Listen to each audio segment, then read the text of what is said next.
ఆంధ్రాతోని ఉన్న తెలంగాణను అప్పులపాలు చేసింది కార్పార్టీ లీడర్ కమ్ మాజీ సీఎం కేసీఆర్ సారేనట. ఆటలు చెల్లవు, ఎందుకంటే 7,00,000 కోట్లకు అప్పుకెళ్ళిపోయింది ఈ రాష్ట్రం. ఎవరు వాళ్ళు అంటే కేసీఆర్ గారు పుణ్యం అంటూ.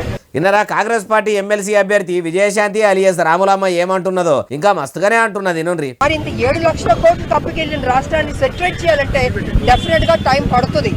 ఓవర్ నైట్ లో అది అద్భుతాలు జరగాలంటే కుదరదు. ఖజానా మొత్తం ఖాళీ చేశాడు. రాత్రికి రాత్రే రాజులు కావాలి, కోట్లకు కోట్లు వచ్చి రాష్ట్రాన్ని మళ్ళా ఆమ్దానిలకు దేవాలంటే కాని పని. కాబట్టి సీఎం రేవంత్ సార్ కంటి మీద కునుకు లేకుండా కష్టపడుకుంటా తెర్లైన తెలంగాణను చక్కదిద్దుతుండు అనుకొచ్చింది. అమ్మ విజయశాంతి మేడం గారు, మీరు ముఖ్యమంత్రి రేవంత్ సార్ను కాదనే తెలివితోని ఢిల్లీ పెద్దలను కలిసి ఎమ్మెల్సీ టికెట్ తెచ్చుకున్నారట. ఆ ముచ్చట వేరే, అది సరేగాని అప్పట్లో కేసీఆర్ సార్ కు శాత కాలేదు. మీరు చెప్తున్నట్టు మీ కాంగ్రెస్ సర్కారు ఏలుబడిలున్న సీఎం రేవంత్ సార్ కూడా ఏం శాతం లేదు, ఏం సక్కదనంగా పనులు అయితలేవు. ఎమ్మెల్సీగా గెలిచినాక మీరన్నా ఉసే రాములమ్మ సినిమాల రాములక్క లెక్క ప్రజల కోసం పోరాటం చేసి జనం గోసలు తీర్చి అప్పులు లేని తెలంగాణను చెయ్యండి మేడం అంటుర్రు. ఏ ముచ్చటిన్నోళ్ళు.